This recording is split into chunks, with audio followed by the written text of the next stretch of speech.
As Lord Krishna says in the Gita, Karmanyevadhikaraste ma phaleshu kadachana ma karma phalahetur bhurma te sangostva karmani.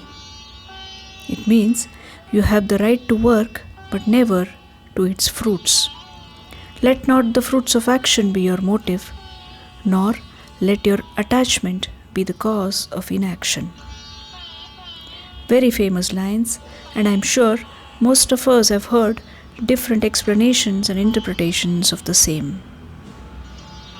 But it is basic human tendency to expect results or anything in return, and the interesting thing to be noticed is how people choose to be rewarded for their actions.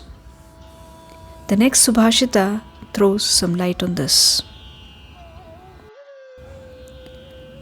Punyasya phalam icchanti punyam nechanti manavaha phalam papasya nechanti papam kurvanti yatnataha. It means human beings like to enjoy the full merits of the good deeds. Punyasya phalam icchanti. But the irony is they do not want to perform good deeds with the right heart or mind. Punyam nechanti manavaha. On the other hand, they do not want to be punished for their sinful actions. Phalam papasya nechanti. But they will not stop themselves from committing those sinful acts. Papam kurvanti yatnataha. We all should understand that a right deed will be rewarded and a sinful act will be punished. So, let us do good because it is good to do good without any motive or any expectation. The next Subhashita speaks on how to handle different life situations.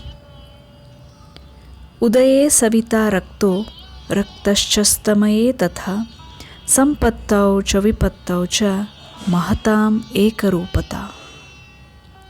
The Subhashitakara takes the example of the sun. Udaye savita rakto. The sun is of a reddish color in the morning. Raktaschastamaye tatha. When it is setting in the evening, it is a similar reddish color, fiery but calm. Similarly, sampattau cha vipattau cha. In sampat, that is prosperity, and vipat, that is difficult times, mahatam ekarupata. Great men have the same attitude or equanimity. Taking the example of Lord Rama, he received the news that he will be the king of Ayodhya and the news that he had to go on an exile for 14 years on the same day. But what we notice is that in both these situations, he was calm and composed and accepted both of it equally. Our mind should be strong, not affected by prosperity or adversity. We should know how to handle happier times and painful times equally. A great lesson indeed. As we begin a new year, I hope the messages that these Subhashitas convey will act as a guide to act appropriately in whatever life brings ahead. Wishing you all a very happy and a prosperous new year. Thank you for watching. Namaste.